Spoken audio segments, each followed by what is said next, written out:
Millions of frontline workers keep our economy running and are provided with the latest technology to do their jobs. But digital adoption, especially by frontline workers, is really hard. This is Frontline Innovators. We explore how to overcome challenges and achieve success when we empower our essential workers. I'm Justin Lake.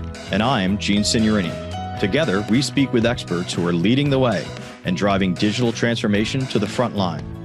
This podcast is sponsored by Skillful, on a mission to help frontline workers learn and use the technology needed to succeed in their jobs. Welcome to the Frontline Innovators podcast. I'm your host, Justin Lake, and we have another great episode for today. Had a great prep call with our next guest and a couple of weeks ago, and I can't wait to get started with the show. So please welcome to the show, Marie Elliston. Hello, Marie. Hi, how are you, Justin? I'm very well, very excited to be having this conversation with you today. So let's go ahead and just get started right away. Tell me, what is the biggest challenge you see facing the deskless workforce today? So in my previous role, it was in healthcare, and we had frontline workers in homes, primarily before COVID, but then after COVID, these were people with chronic health conditions, so they could no longer go into the hospital to manage.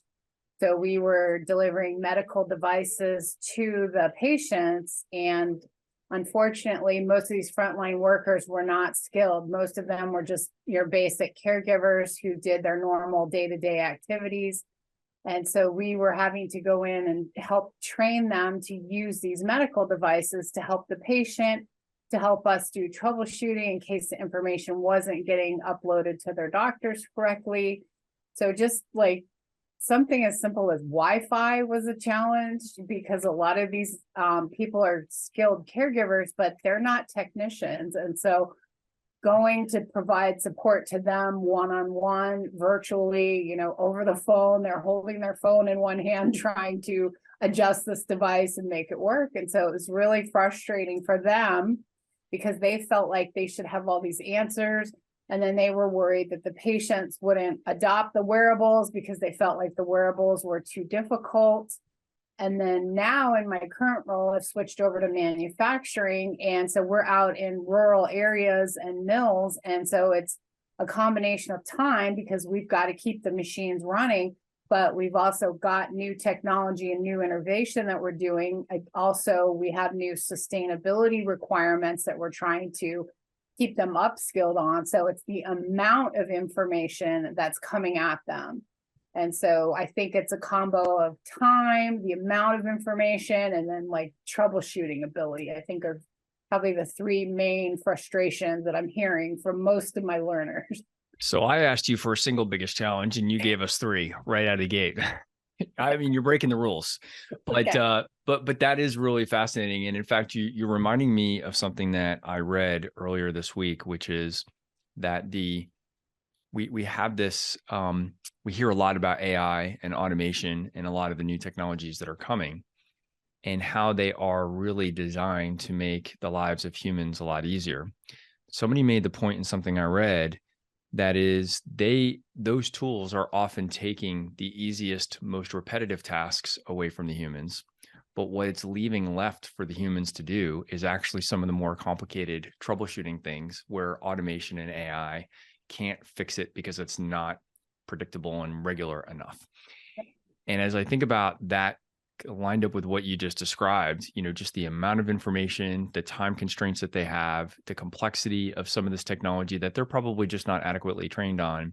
And now they're having to be, troubleshooting. They were hired as a caregiver, but they're also now a tech gadget troubleshooter as part of that job, right? There's a lot going on in there. Yeah. And when you don't give them the skills and the confidence, you don't give them a place to practice, because usually we're shipping the wearable because it's expensive directly to the patient. So they haven't even practiced on a dummy. They haven't even had a chance to try it on themselves because, it's a wearable. So, cleanliness issues. And during COVID, everybody was sanitizing everything. So they didn't have a chance to practice and play with it and get comfortable with it and just understand from the patient's point of view what this felt like. So I think, again, I'm a big proponent of, giving people a play space, whether it's a sandbox, if it's AI, let the people get used to it in a safe environment rather than just throwing them into production and being like, hey, good luck. Let me know how you do. Yeah. Well, and you talked about the two key words, which is competence and confidence. We hear that a lot on the show and in my day job. I think the confidence piece is hugely important. I think the competence, the understanding of how to do things is obviously incredibly important. And that may be the more obvious one. But I think when we're talking about roles that are customer facing, having the confidence to master those technology interactions so that they can represent them well with their constituent, whether that's a field service worker that's calling on a customer, or in your case that you were describing, a caregiver with a patient. In either case, they have to have a certain level of confidence to really be able to go into that home, in the case of healthcare, or into that facility and go work on those things and feel good about it.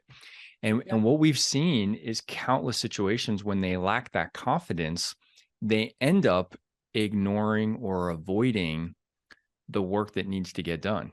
They don't get the customer comfortable with that technology. They don't get them onto that system, and they end up avoiding it, likely because they don't have the confidence to use it themselves.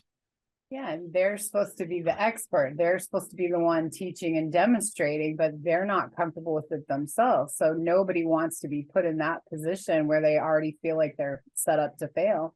And I think besides just confidence, it's most of these people have chosen these professions because they are kinesthetic learners, meaning they need time to fail. They need time to figure it out for themselves. And it's the people that kind of like dig in and figure it out because they want to be good at it. Those are the ones that we end up having them become the experts and the teachers to the other people, their peers. And that seems to work a lot better than, say having some expert, who is a technician, who is very technologically savvy. It's like, no, let's have a regular person who's got to do this day in and day out, teach you the ins and outs so that it makes sense to you. Because somebody that teaches for a living, like, it's easy for us because we're so used to it. But somebody that doesn't teach for a living normally, it's very frustrating because we want to look like an expert, and we want to make sure that the patient has a good experience and that they will adopt the technology themselves. So I think the other piece of that is, when they are frustrated, giving them the support. They do have a phone, they have an app or something they can call and, at least get a quick chat of, hey, this is offline or whatever, so that they feel like they still have support while they're in the field. And so we're big proponents of providing apps so they can get chat, so they can quietly message someone and say, hey, I'm struggling with XYZ. What should I do? Rather than being on a phone call or being on a video chat, trying to walk somebody through something in front of a patient or a customer. Yeah. Okay. I'm already getting too far down the path. You've given me so many notes already that I have things to come back and dig a little bit deeper on, but I want to give an audience a chance to learn a little bit about who they're hearing from here. So tell us a little bit about your background and how you ended up where you are. One thing that's interesting, you've mentioned healthcare, you've mentioned manufacturing already. So I'd like you to give some context to our listeners about, the two different roles that you've had most recently, but give us a little bit about your background. So I'm Marie Elliston. I'm a instructional designer by trade. That's how I started, but I just really loved learning. So I kept going back to school myself. So I went to University of West Georgia, got my PhD, worked there for several years while I was working on my PhD, and then realized that my first love was corporate. I love learning. I love being on the cutting edge of learning. And unfortunately, in university, that's not really the case.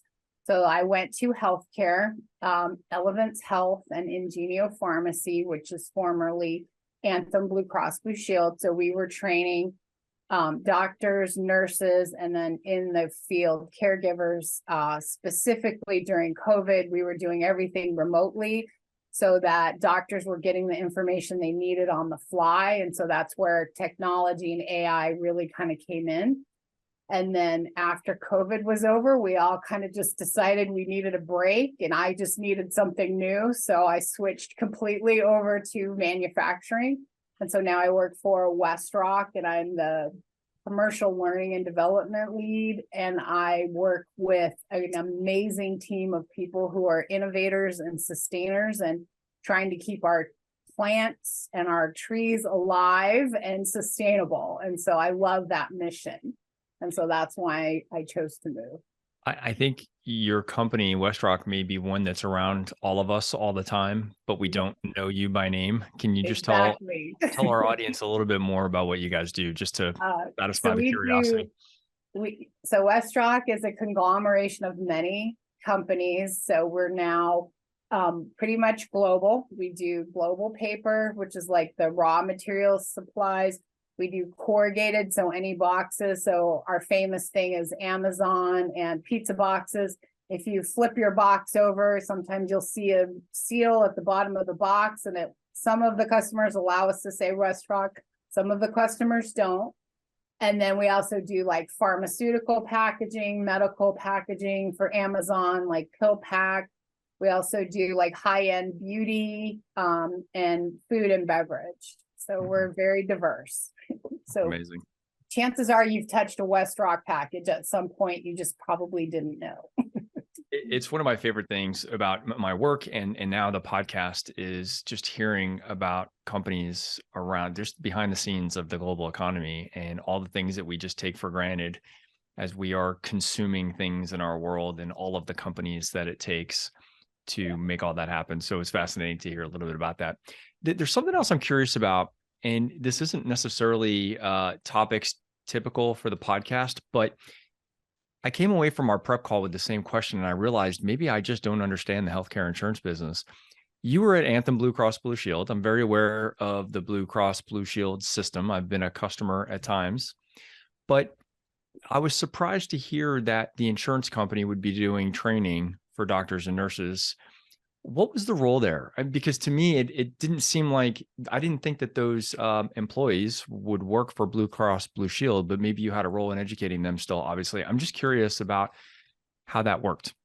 So there's two sides. So there's in-house. So we do what's called utilization management. So MDs have to review cases to see whether they're medically appropriate, that the patients are getting the best level of care.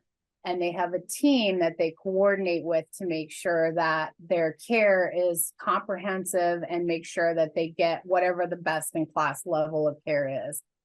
And then we also have a line of nurses and other clinicians. We also have a mental health side as well. So they all need continuing education to stay certified and to stay current in their business. But then we've also launched this medical wearable business. And then we also have provider education as well, teaching them, how to maximize revenue for their company, how to be successful, how to streamline their patient processing and care, and how to basically make a clean workflow. So again, still using technology to do training remotely, especially during COVID when things were changing so rapidly. We were using MS Teams and our phones to talk to people out in the field. Yeah. Trying to get them the most accurate information just in time. Yeah. That's fascinating. So in that role, then, just from the Blue Cross Blue Shield perspective, those MDs and nurses were not providing care directly to patients. They were an oversight role. Yes. Providing support for all of the healthcare providers that were caring for us patients, and they were an oversight from the insurance company's perspective. Okay, that makes a lot more sense, and I didn't connect with that originally. Yeah, and they're doing best practice on the fly during COVID, trying to figuring out as it went. Yeah, I can't policies and procedures are being written, they're being rewritten, they're being changed, and so that needs to go out immediately to the providers so they understand what's covered, what's not covered, and yeah, no, that all makes perfect sense. All right, well, let's get into the meat of because your background is perfect for some of the things I'm dying to sink my teeth into here. So technology adoption is always a challenge. That's why we have the show. It's what we talk about. We're over 100 episodes into this now, right? So the problem is fairly universal. I'm very curious, particularly in the wearables piece. That's an interesting space that we haven't talked about a ton on this show. And so I'd like to explore that a little bit further. Tell me about some of the challenges. You've already shared some of this, and that some of the people who held a critical responsibility in this flow of activity did not have a chance to really become proficient with those tools, yet they had to kind of go on stage in front of your customer. So that's clearly one of the problems. But I'd just like to hear a little bit more about the other things that you experienced there, and perhaps what were some of the ways that you began to remediate those challenges. So we started doing open like MS team calls. So everybody would get on video and kind of do their own like demonstration. So we could kind of learn best practices from each other of what worked, what didn't work, so that we weren't repeating the same mistakes over and over. Because, you know, most self-taught learners, most kinesthetic learners, they just keep trying the same thing, hoping someday it's going to happen. And so getting that input from their peers and getting that learning, and then a place to kind of like share frustration of, okay, this doesn't work. And then that turned around to be good feedback back for the tech team too, of, hey, this is too difficult. The way this is designed needs to change. So it actually kind of became like a continuous improvement circle of, this is what's working well. This is what the patients are liking. This is what the provider's liking. And then this is how you can improve your product and make it more effective, so that the doctors get that just in time real information without having to actually see their patient. So it was really a fun, frustrating and fun exercise. Yeah. So the continuous improvement loop is something that just gets me so frustrated, because I see so many companies missing that opportunity. Give us some ideas about how you were able to make that effective. Because when you say that out loud, everybody says, of course we should be doing that. It makes so much sense. Why wouldn't we have a feedback loop from those experiences in the field, bring that back into design and even to alter learning content going forward, so that the next group of folks can benefit from those learnings that we just had, where we may not have optimized this content yet, right? But every single day we see cases where that's just not happening, even though it seems obvious. So what did you guys figure out that allowed that to flow a little better? Well, we ended up doing like process flows, like especially when we were trying to make it easier to train people, because again, like stuff was changing off the fly. So, you know, we started out with just doing like almost like a notebook that was step by step. And so as we would change things, we could see the different versions. And so as things got changed on the field, we would turn around and send that back to our designers. So I view that kind of as like our PM role, where they are responsible for those lessons learned, and then going back to the product managers and letting the product managers understand, you know, these are the problems that we're facing. Here's potential solutions that we're getting from the field, because usually those people who are the ones that are the end users usually have the best inclination and idea of how to improve it. So not just, you know, sending back, you know, work tickets, but also sending back solutions. And I think that was kind of the key with the adoption of the designers, is like, oh, they're not just giving me work tickets. They're actually coming back with the solutions, and that they've tried several things and couldn't get it to work as intended. So again, it wasn't just, oh, it's just the machine isn't working. It was like, no, we've tried everything. We did all the troubleshooting. This really is a design glitch or whatever. That's really interesting. And so one of the takeaways from that, and as you say that, I'm thinking about something that we've experienced in my day job, that there needs to be a clear delineation between a bug and a feature request or an innovation request, right? And the first step, at least in our business, is figuring out, is it working as designed? That's not a bug. That's maybe, you know, a UX issue that we have to address. If it's doing exactly how we programmed it to do, then that's one thing, right? Yeah. Or designed it. But if it's doing what it's supposed to do and we still don't like it, now that's an enhancement request. And we separate those things so that we can communicate more effectively internally about which is which, right? And so it's interesting to hear you even talk about the product managers being a part of that loop. Again, it's one of those things that sounds obvious. Why wouldn't the product managers want to get that feedback? But as you say that, I wonder at times if maybe that's part of what's missing sometimes, is that there's a gap between the people using it and the product owners who are responsible for the design and helping to craft those innovations. I think it comes down to accountability, I guess, because I started out in special ed because I was a kinesthetic learner myself. It's like, yeah, the people that pushed me to work harder is because they held me accountable. And so that's what I do is like, have you tried everything? Here's all the tips and tricks that I know to make this work. Here's what I've done when I've done my research on whatever it is I'm teaching you, hoping that, you're going to benefit from my tips and tricks, but also going up the chain to hold them accountable and say, look, we've trained as is. I've documented, here's the steps, here's the videos of the training call. So it's just like a Monday Night Football Sunday review saying, hey, we tried it, we filmed it, it's not working. So what's next? Were these product managers internal to your organization or were these third-party vendors? Both. Some of the stuff we couldn't. So the internal PMs were more the like, this is how we're going to do the deployment side, which also was problematic with supply chain. But yes, we also had external vendors who are PMs as well, who are on the development side and creation side. And did you find you got the same level of engagement from those external PMs? I feel like the external were actually more engaged because we were kind of their beta market because we were so big and we were global. So if it wasn't working on a large scale level, they knew they weren't going to be able to grow and they knew their company would be crushed. So I found they had more of the like tech startup mentality where they were like, look, if this doesn't work in this size, we're never going to get off the ground. So I really appreciated the fact that they did listen and they did make adjustments when requested. As you think back on that, if you found yourself in that same situation again, are there things that you would do differently based on what you know today? Of course. Yeah. Anything come to mind right out of the gate? I think I would have started the like videoing and documenting that, yes, we tried everything that's been suggested way sooner in the process. That we came to that kind of a little bit late in the game.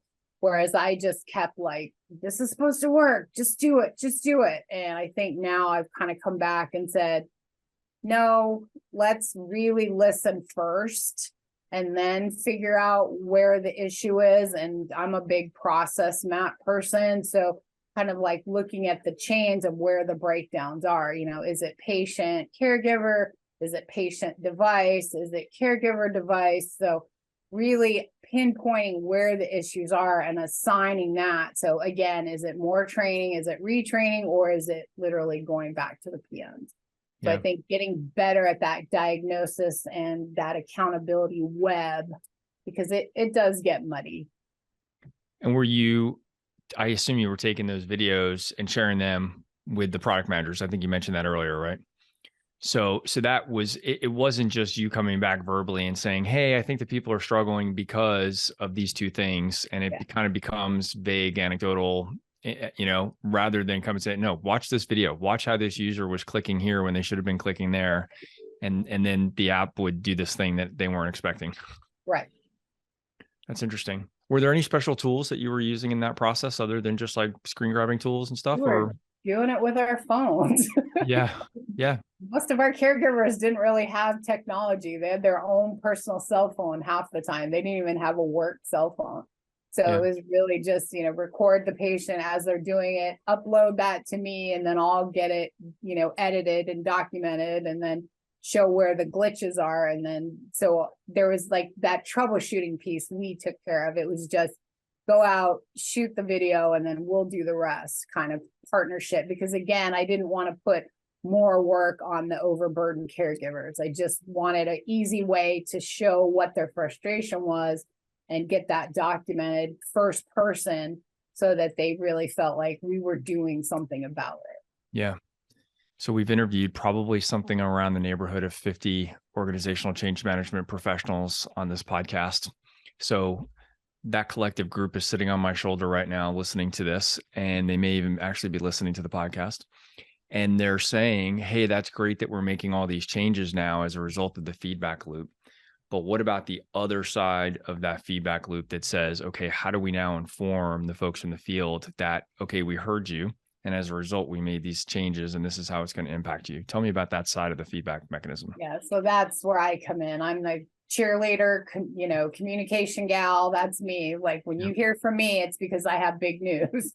And Okay. so I celebrate those wins, and I'll like specifically call out the people that had the issue and what they said to fix it. And then I will, celebrate that person, and we'll do like little mini virtual parties with them and really get them involved in the process so that they feel like they're part of this bigger thing, because they do feel so isolated and they are not celebrated in any way.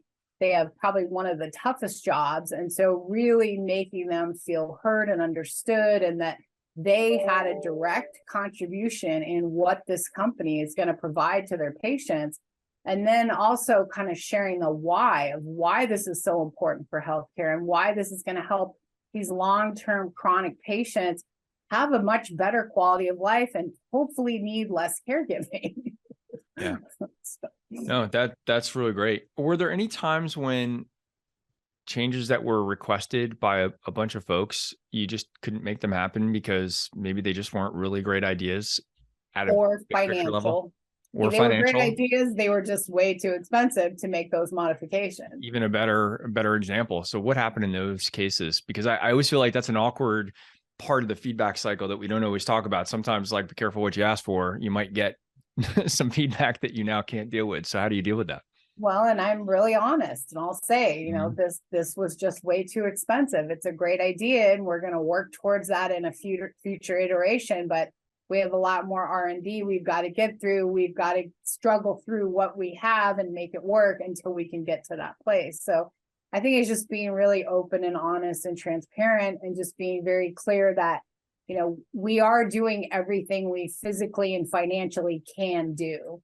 And so I think they see both sides of that, right? Like they get it. There are financial constraints. And so when you're open about that, because a lot of places don't, they don't talk about budget. Like I've sit in on many PM meetings that we never talk about numbers ever. And it's like, why not? We need to talk about that. And I'm always because training is never a revenue generating field. So I'm always very conscious of showing how I bring value.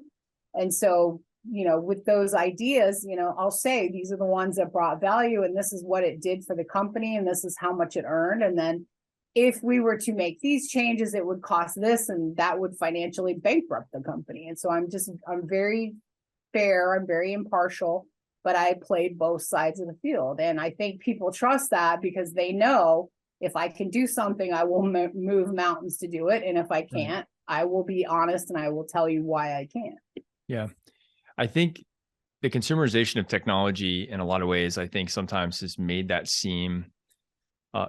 conversation a little bit difficult, because it almost seems like nothing's impossible. When you think about what we can do with the phone in our pockets, or the smartwatch, or the gadgetry in our cars and stuff like that, like it seems so accessible. So when a team comes back and says, hey, our job would be easier, better, customer experience would be better if only we could do this thing.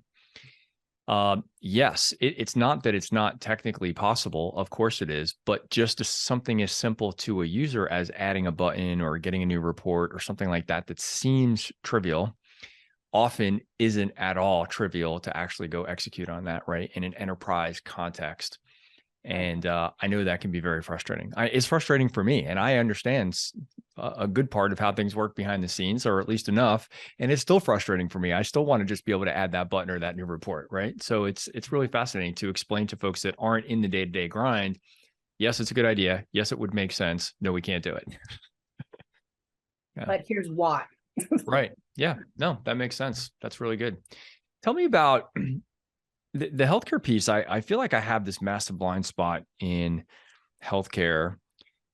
And yet, when you and I talked on our prep call, one of the things that came up in that conversation that I want to share with everybody is just the similarities between many things in healthcare and a big area of focus for this show in 2023, which is field service. And as you described to me this home health care business and the activities and the workflows, it occurred to me, if you just change a couple of things, a couple of words that you're using, you're basically describing a field service tech, right? One may be trained to repair refrigeration equipment and elevators. The other is a caregiver providing care to a patient.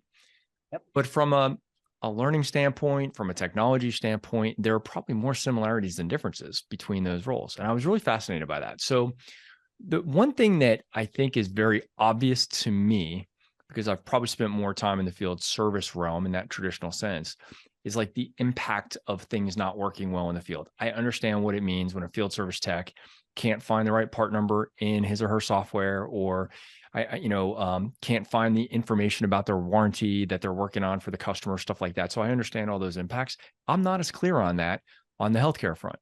So when one of those caregivers was showing up at a patient's house, help us understand like what falls apart when they're not able to use the technology right. How does that experience get broken?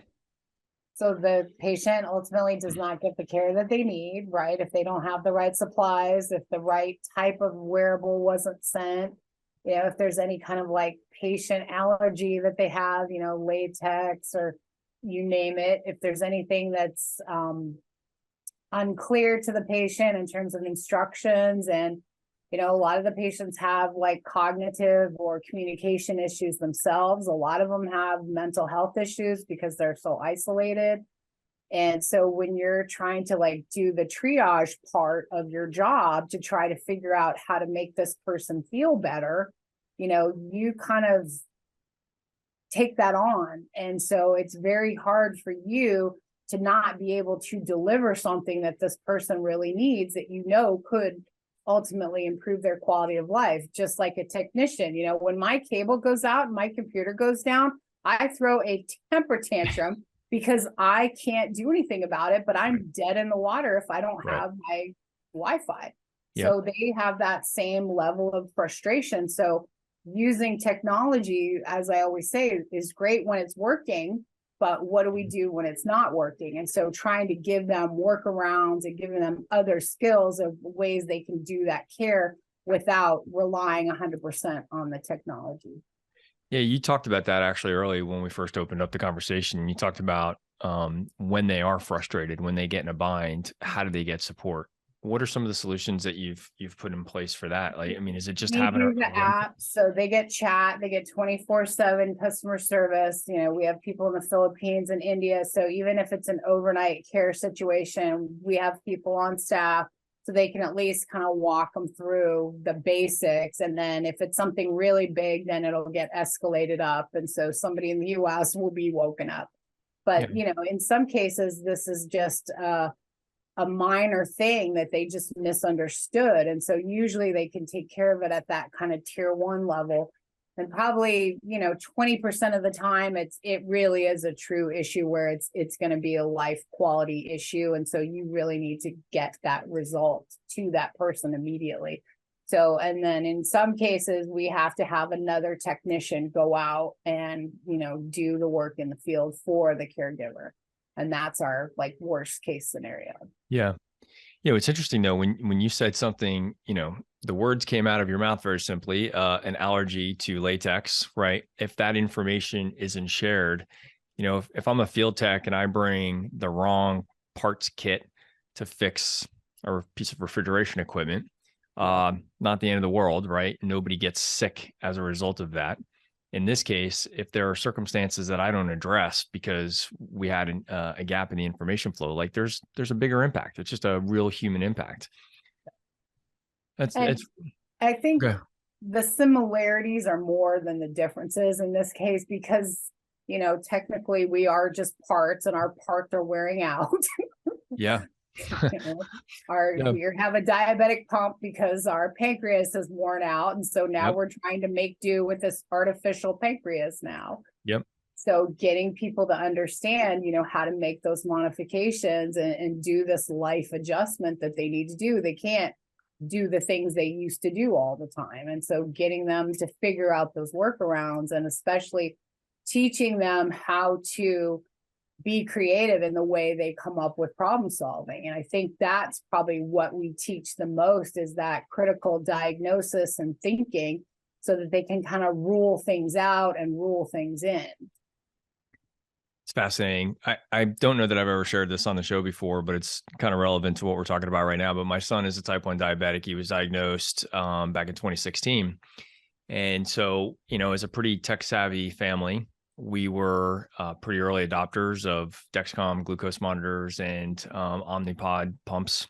So we've been through this round and round, and yeah, I mean, we've been using all this technology, and I do think about how fortunate we are that my son is pretty tech savvy. You know, he's grown up in a, you know, his digital era. So, you know, I would say to him, hey, you can somehow figure out how to do things on Xbox and PlayStation. So you could probably figure out how to use this Dexcom app, right?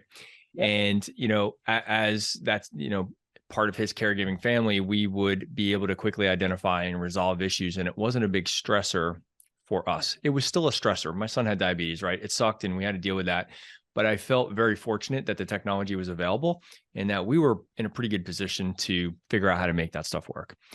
But I get on Facebook on some of the diabetes groups and stuff like that I'm on Facebook just to kind of keep up with what's going on. And I see people that are in absolute panic and crisis mode. And there's an amazing community around these folks, but that technology, it's difficult and things go wrong. Things go wrong every single day. And this is literally a life and death situation for many of these folks. So now as you're telling the story and I'm thinking about putting caregivers who have all of the constraints of typical corporate liabilities and, you know, in our system, how things work that way. And we're trying to do the best that we can to provide care for those folks. That's a really difficult situation that we're putting these folks into. Well, and there's more than one chronic condition they're dealing with too. Like they have heart monitors, they have pacemakers, they have, you know, asthma, they have breathing treatments, you know, they have oxygen, like stuff that doesn't seem like it's technology. But when you're trying to deal with all of it and make sure it's all working together, and yes, some stuff's compatible, some stuff's not compatible. And so you have to figure out, you know, what's the best solution. And it really is like triage out there. And so giving the caregivers those skills with technology by providing those apps and providing that support, and like, you know, even just putting out courses on their phones so that they can, you know, between appointments, hopefully upskill especially if they have a new patient, they're not familiar, you know, they've got to like read their history really quick so that they're familiar what they're walking into, but also like what kind of technological challenges you're going to have. And then we also started documenting, you know, if they had chronic problems with their tech, what those were and what the solutions were, so that they could kind of walk in of, okay, this is what usually gets this working again, or that's what gets this offline and back online. And so getting them, you know, some kind of troubleshooting before they even walk in the door, so they feel a little bit more prepared. When you said when they were having chronic problems with their tech, you meant your patients? When the patients were having chronic problems with the tech, now you could go create some quick start guides of some format to say, hey, when you're having a problem with this type of device, this is the best way to troubleshoot that. And sometimes patients sabotage their stuff because they like extra care. And this is a great way to get extra care, and they don't like their whatever it is. Yeah. That's actually, that's hard to get your head wrapped around. Monkey wrenching in there too. No question. I can see that completely. And that one may be beyond the scope of this podcast, because I think there's definitely some interesting psychology stuff that's affecting them that perhaps is quite a bit different than a field service technician, but I can imagine that. So these folks, I mean, this is why we have this podcast. You have to have that skill to diagnose, is this truly a technology thing? Because I could spend 2.5 hours trying to fix your thing when I really needed to realize, no, this has been sabotaged. And maybe a technology person wouldn't go there and think about the psychology side of it. This is an amazing burden for these caregivers. It's really pretty incredible. And I appreciate you opening my mind to this. It's really just given me a lot to reflect on. So I do want to now, we're already running short on time here, but I have a few more questions I just have to get out. So I'm very curious now to jump over and kind of make that transition. So you've had a very interesting path.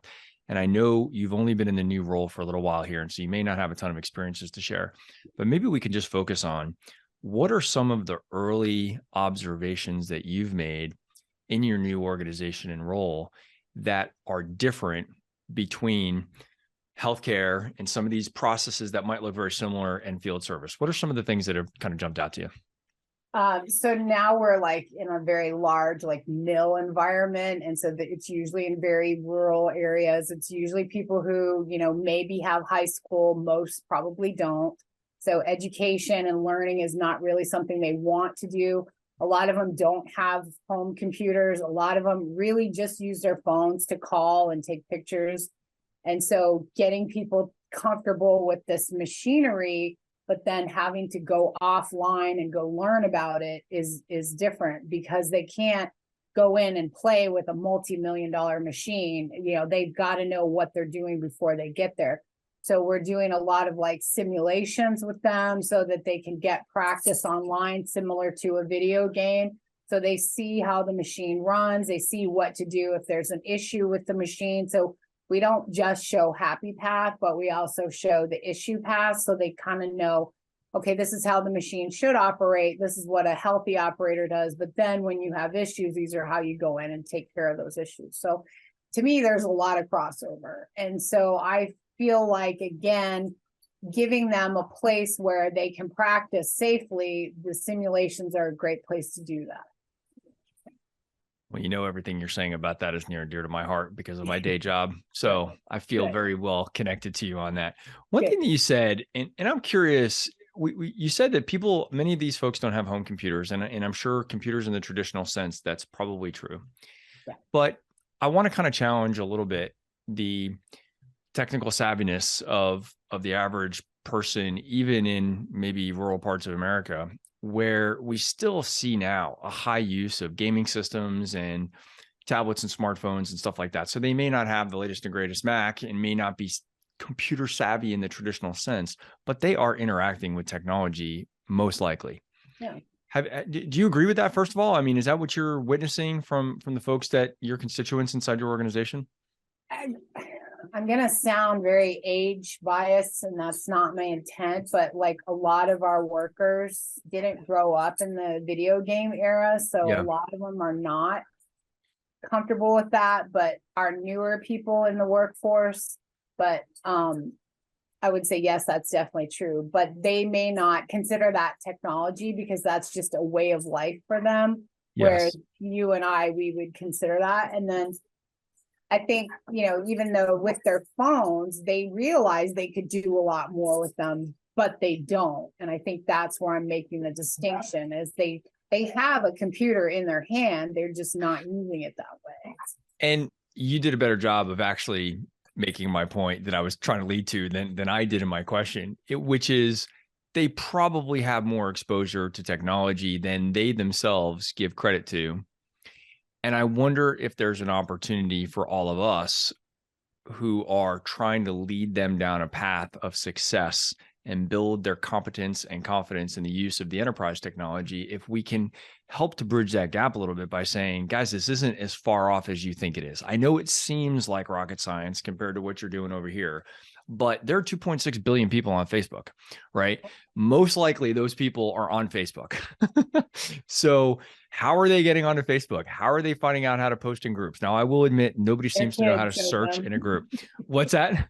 Their kids showed them. Well, that may be true. And now somehow they've made it on, right? Somehow now they've made it on and they're using that technology, right? So I've said for a long time, my dad is 76 years old and he just recently kind of retired as being a handyman, but he was running his entire business from his Android smartphone. Yeah. And, he fits into that older guy category, but he was still running his business. He had QuickBooks on his phone, on an Android phone.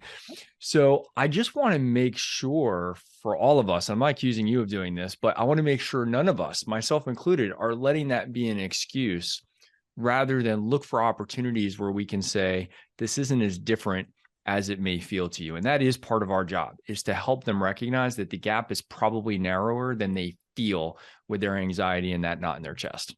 Yeah. And I'm a big proponent of learning what their language is. Yeah. So whatever it is, they're, if they're a car guy, if they're a sports guy, okay, it works just the same. So I take that knowledge that they already have and map it onto whatever the new skill it is that I'm trying to get them to do. And that seems to be really effective. And it takes away those scary words like technology and just says, look, we're doing this just like that. And most things I can find an analogy for, music, if they're a faith-based person, there's something I have in my repertoire that I can paste over to what they already know how to do and help them make that connection faster. I think that's brilliant. I think we probably all have something to learn from that. And it does speak to the individualized nature of how we have to communicate. So I know sometimes in a large enterprise environment, what you just described doesn't always scale particularly well. It's great when we're kind of doing one-on-one counsel.